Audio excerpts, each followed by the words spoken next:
Благодарам на присуството. Пресконференцијава денес е продолжение на вонредната пресконференција од предвадена. Именно она зашто имавме индиции предвадена, за жал се потврдува.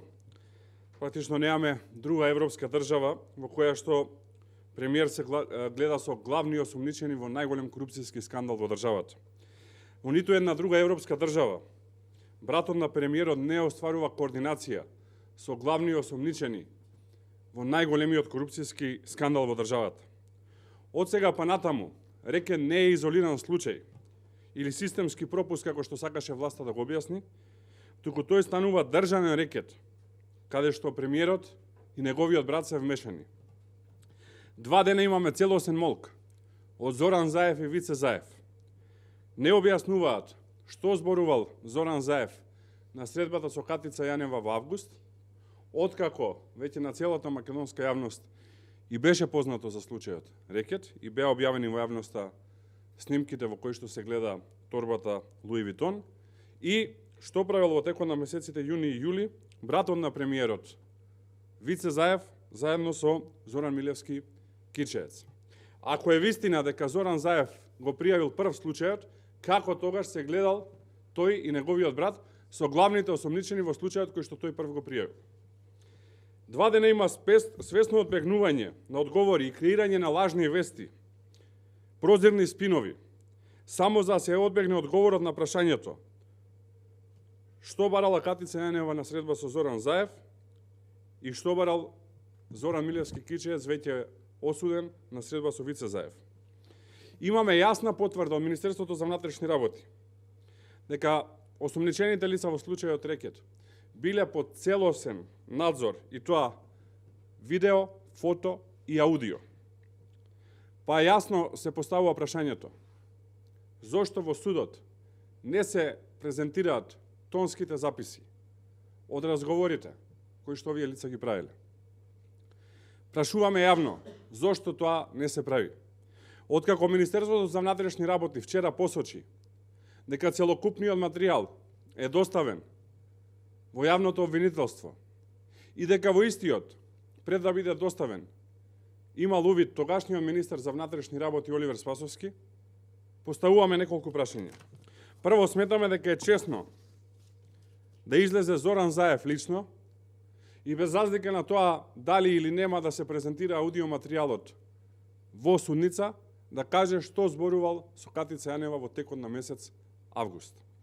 Второ, честно е неговиот брат Вице Заев да излезе и да каже прво што барал и во кое својство на средба со осомничен тогаш во случајот рекет, и второ што зборувале за истото, и трето го повикуваме министерот тогашен за внатрешни работи Оливер Спасовски да каже што има во аудиоматеријалите. Што е тоа толку страшно што се крие во овие материјали и не се објавува во јавноста и во судницата? Она што можеме да го ветиме е дека по промената на 12 април детално ќе се истражи рекет и јавноста ќе добие одговор низ докази и факти кој е на врвот на рекет. На врвот на рекет не се овие тројца кои што сега ги гледаме во судскиот процес. Тие се само извршителите.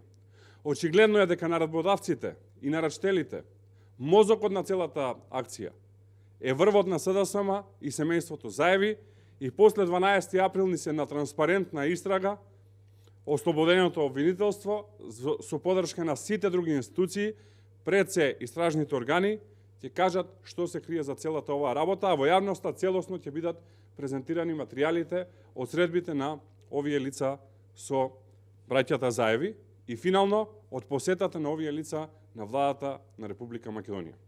Поедете доколку имате прашања.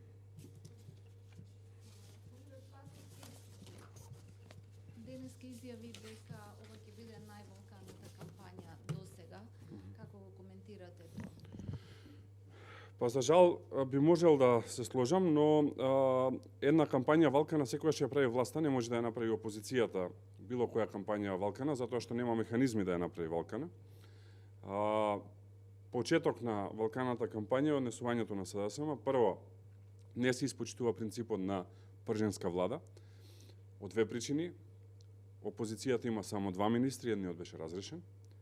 по таа логика може и сите да ги разрешат и двајцата министри и тројцата заменици, а истото можеше на пример да прави ВМРО кога имаше мнозинство во 2016 година, кога беа обратни улогите.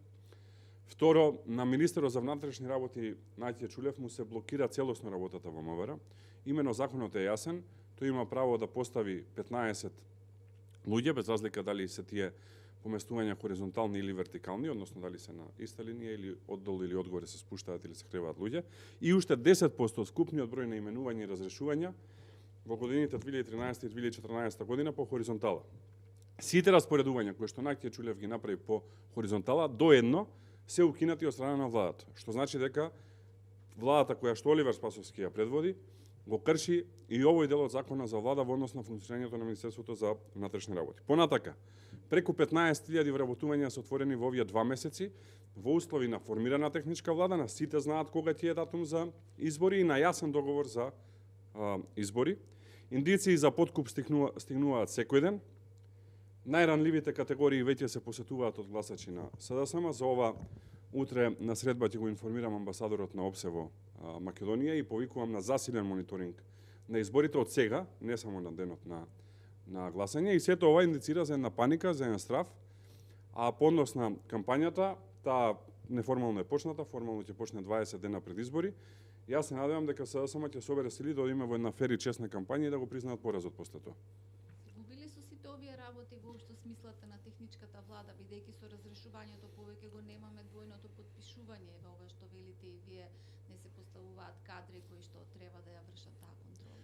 Па мислам дека тоа е целта на СДСМ, но нивната цел е да се укине ова техничка влада, а нашата цел е да се зајакне и мислам дека сериозно треба размислиме по завршувањето на овие избори, да ги зајакнеме механизмите на гаранција, затоа што кога опозицијата учествува во една влада, факт е дека опозицијата нема мнозинство, иначе не би била опозиција, и факт е дека мнозинството по сила на диктат на мнозинство може да направи што сака, но не е тоа смислата на техничката влада. Смислата е да има соработка помеѓу власта и опозицијата и сериозно треба да размислиме по завршувањето на изборите за законски измени во кои што дополнително ќе се зајакнат овие механизми на контрола, да има второстепеност во одлучувањето, односно да има орган кој што би санкционирал едно насилничко работење на владеачкото мнозинство и една практично тиранија на мнозинството. Моделот за ситуација во која што Македонија е денес е добар, очигледно треба да се зајакне, за да не може власта да го минира.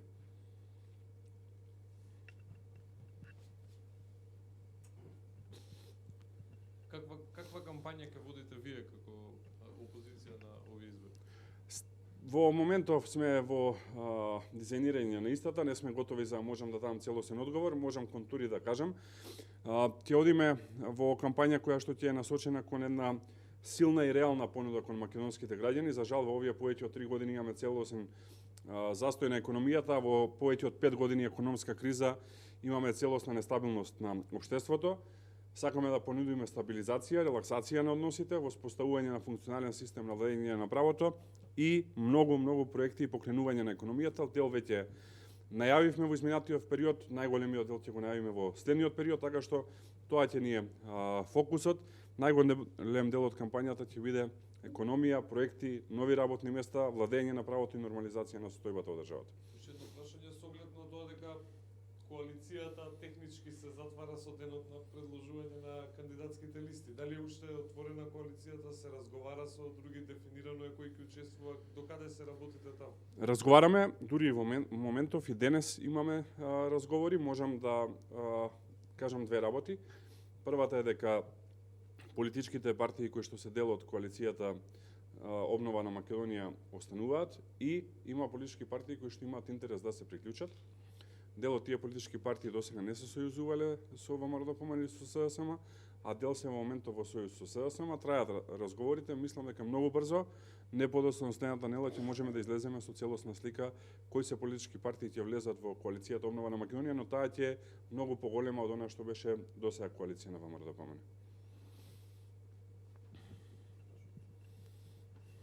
Од Атина во последните неколку недели испраќаат пораки дека ќе ја поддржуваат земјата, но само доколку се почитува преспанскиот договор и доколку го почитува следната влада која и да биде. Останувате ли на истиот став? Да, апсолутно. Промени немаме, ние очекуваме двотретинско мнозинство на овие избори со цел ова што го направи СДСМ, Заев и Димитров да може да се промени.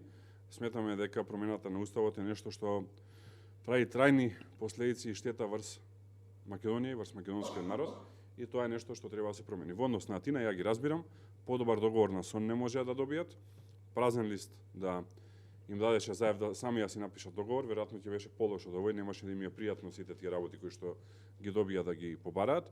Така што и јас да би бил грчки политичар би го зборувал истото, но јас сум македонски политичар и ги бранам интересите на Македонија и затоа наша цел е да се бориме оваа тажна реалност за Македонија да ја промениме. Фала ви на сите.